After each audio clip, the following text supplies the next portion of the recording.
banging. So Afraid is like we wrote the song right before the coronavirus really hit. So it was like the last song that I ever wrote. That's our Christmas tree.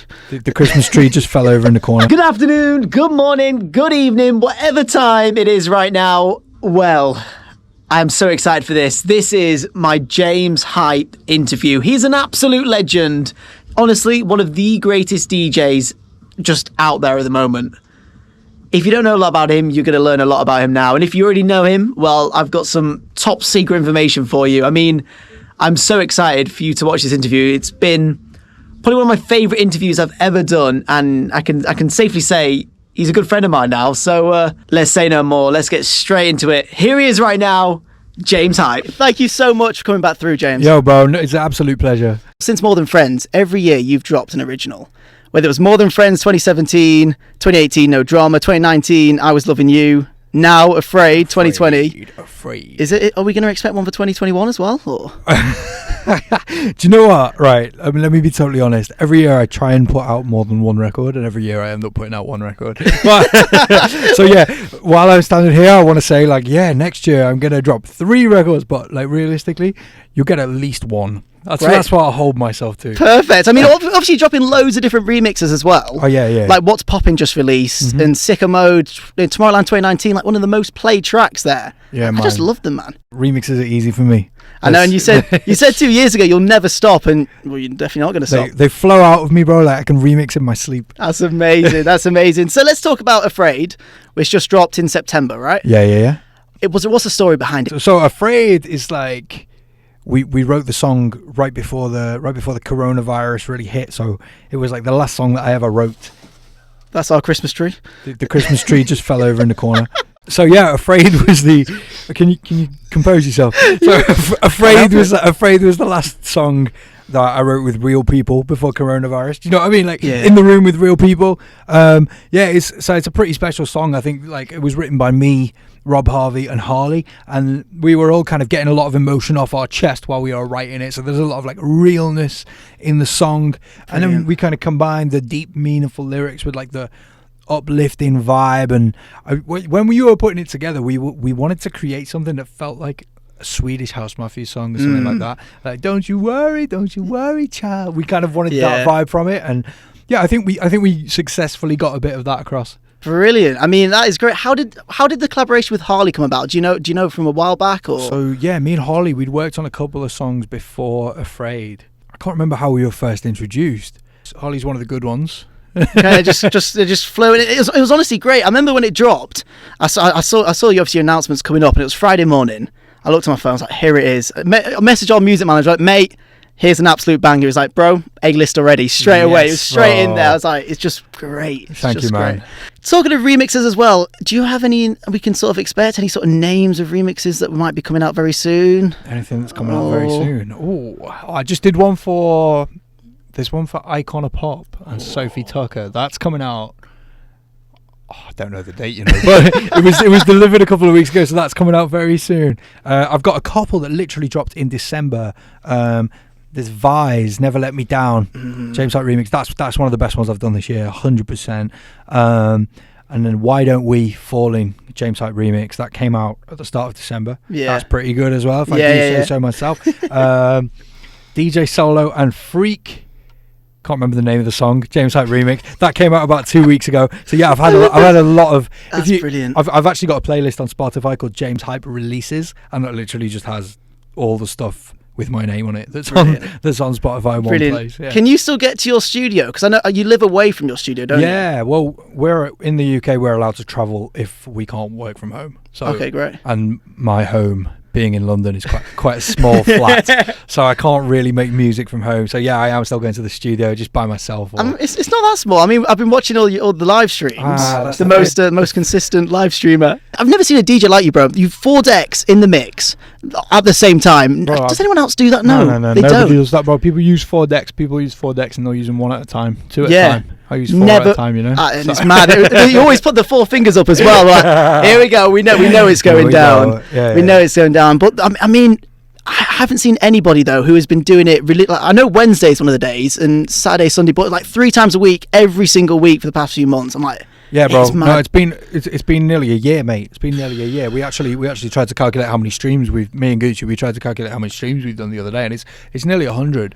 And that's like at least 2 hours on every stream. So yeah, we've put the work in, man. But it pays off. Like it's great fun because we're interacting with real people all over the world as we're doing it, and it's brilliant, bro. Like from my perspective, it's better than some club shows because I've got 1,000, 2,000 people in front of me, and they're all the biggest James Hype fans in the world. Yeah. Whereas, where else could you go to a club and only play to your super fans? You couldn't. Exactly. So I saw you talking about brilliant. that in the webinar as well, and it's crazy. It's so true though. There's never that space where they're solely just you can play what you want to play because they know that's what they're for. Mm-hmm. I've got the fire emojis in the chat. I love Fire that. in the chat. Yeah. Fire in the chat. Let's go. Let's go. Brilliant. Now, you've also done something really cool, a portable DJ booth, The Box. The Box. Can you tell me a little bit about that? What's going on? Let me just start off by saying The Box is not a burger van. It is people on YouTube, they're calling it all sorts. They're like, James, when are you bringing the burger van to I'm sorry? The burger van. It's not a burger van, bro. It might have a slight resemblance to some sort of trailer that someone may serve food out of the back of. However, that's not what it's for. So yeah, if you haven't seen The Box already, basically when they closed all of the nightclubs in the UK and Europe earlier in 2020, I was like, how am I gonna DJ without nightclubs? And obviously after a few months of no nightclubs, we were like looking for solutions, and yeah, we thought, well, what if we build a DJ booth that we can take to various places? Because as you've already pointed out, I do a lot of DJing in my apartment, but that gets kind of boring after a while, doesn't it? So it's like, how can we get out of the apartment but still respect the coronavirus rules that are in place? So yeah, we bought a used food trailer, like what you'd see at a festival. I love it. And yeah, with the help of a few friends, we did it up. We pimped it out. It looks sick now. Yeah. It started. You can watch the journey on YouTube. Like, it started out as a horrible yellow rusty coffee trailer, is what it was. Someone used to sell coffee out of the back of it. Is the bin still stuck in it? The bin is not stuck, but it is still in it. And at some point, we're going to auction that bin off. But yeah, amazing. It looks like we got a company that helped us like wrap the trailer and make it look really cool, and we actually wrapped it on a live stream as well. Yeah, I saw that one with Tita La and Rewired. Tita La. I keep saying it wrong. And I said to her at the start, how do I pronounce your name right? Because I know I'm going to get it wrong. Tita La. Well, you had one chance to get it wrong, and we're good now, aren't we? Hopefully. Oh, brilliant. And did security really shut you down that time? Yes. Actually, yeah. Honestly, it's what we all want to know. Is that real? I couldn't believe that people didn't believe it, because from my perspective, I was in it, and so I was like, "Well, that's real, isn't it?" And then as soon as we posted the video, all the comments are like, "That's fake. That's fake." And I'm like, "What? How does this look fake?" If you didn't see this video, basically, we were filming in the box on location. We'd driven the box to a really picturesque location in London, and we tried to film a DJ set through the sunrise. Now, what we didn't know is we'd driven onto private land, and within 10 minutes of us doing the DJ set, a big team of security arrived, and they were trying to get rid of us. And there were like 6 security guards surrounding me DJing in the trailer. And yeah, people online thought it was fake. But they came with those little cars with a little light on going, wee, wee, wee. I was like, this is hilarious. It would have been hard to fake that, wouldn't it? It would have took a lot of work. Yeah, it would. That's a pain as well. Oh, brilliant. So you've been doing the live streams. Great job. The box, everything's been amazing. But you've also done a new sort of DJ course with digital DJ tips. Yeah, man. This is one of the things that I spent my time doing during this time of no DJ gigs. I put together a course with everything that I've learned over the past 15 years as a DJ. Can you believe I've been DJing for 15 years? That's mad. That is crazy. I'm only 16 years old. So yeah, I started DJing so young. I put together a course alongside digital DJ tips, and I basically broke down everything that I know about how to do what I do. It's not necessarily how to be a DJ. It's kind of how to DJ in my way, because I don't DJ like everybody. Everyone has their own style. Not at all, yeah. So yeah, I go through everything from like how I download music, how I organize my music, how I do my cue points, and then into the equipment stuff, like how I do the loops, how I cut the faders, and there's so much in it. I know. There must be so much behind the scenes work that goes into it, because everything's so quick. It's 4 decks and a mic, acapella's going on, it's just mental, and then it's actually crazy to watch. Well, what was mad about when we made the course is I've never really broken down what I do, because I just do it. It's like when you're driving your car, you don't think about what you're doing. You don't think, oh, now I put the indicator on. Like, it just happens, doesn't it? It's second nature. Yeah. And that's what DJing is for me. And when I created the course with Digital DJ Tips, those guys basically broke down what I did and then told me what I was doing. I was like, ooh, is that what I'm doing? Like, so did they like come over, and how did it sort of come about? So, like, well, they'd previously done a DJ course with Laidback Luke, similar to what this one is. So, and they were trying to. So they emailed my manager, and they were like, well, look what we did with Laidback Luke. We'd be really interested in doing this with James. And they came over to my apartment, actually, which is mad. Yeah, which is where we filmed everything for the past 12 months. They came over to the apartment, and we did 7 days with them. Wow. Like filming morning till night. So it was really intense. Hardcore, yeah.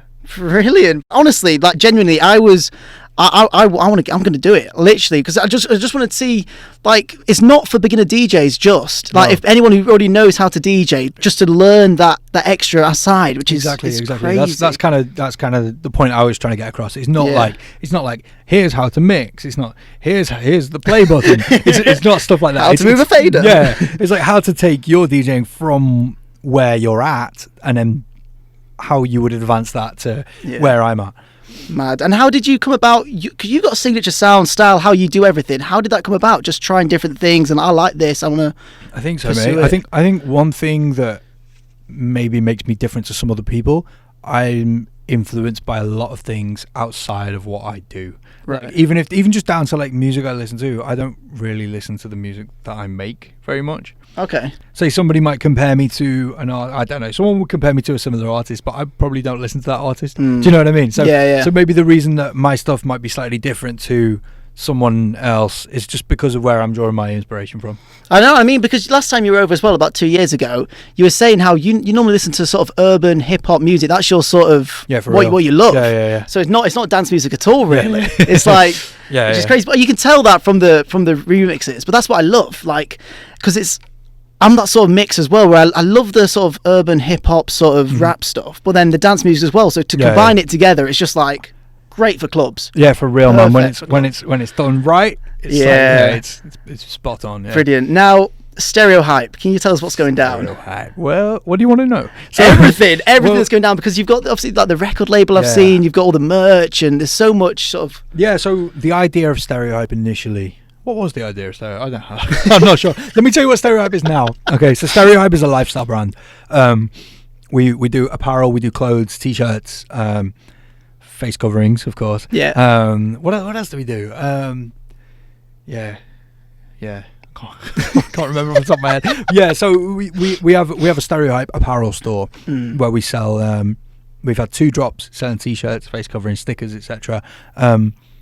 We sold out both times we've dropped on the store, which is really good, because a lot of people want to buy this stuff, which is obviously is really absolutely nice. Stereotype as well. It's a YouTube channel where we allow a lot of DJs to do streams, and we put out music that we think our audience is going to like on the channel. And more recently, Stereotype has been a record label as well. Yeah, I was going to say, because I've seen a few drops already. Gucci with Get Money, and obviously 2x2, which is a great track. And I'm just like, that's because I saw the clothing first, and now music is just great. Honestly, it's really cool. No, it's great, man. And we had a really big success with the first music we released as well. Like we got into the Beatport top 10 with 2 out of the 3 tracks that we released.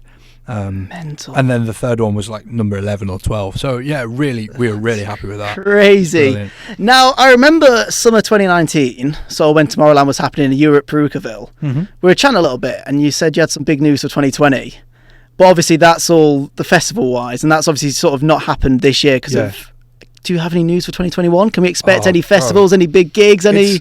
It's nobody wants to call anything at the moment, do they? Do you know what I mean? Like the summer of 2020, my diary was incredible, but none of that happened. Not one of those gigs happened. So I think I don't really know, man. I just hope that we can see some of those moments happening again in 2021. And yeah, I just want to see the people who listen to the music face to face. Yeah, brilliant. Thank you so much, James Hype, for coming through once again. It's an absolute pleasure. Thank you. You're on holiday as well, so you're putting time into this. Thank you, man. No, thank you for having me, mate. Cheers. And before you go, is there any chance I can get a t-shirt? Oh, bro, I didn't have room in my case for your t-shirt.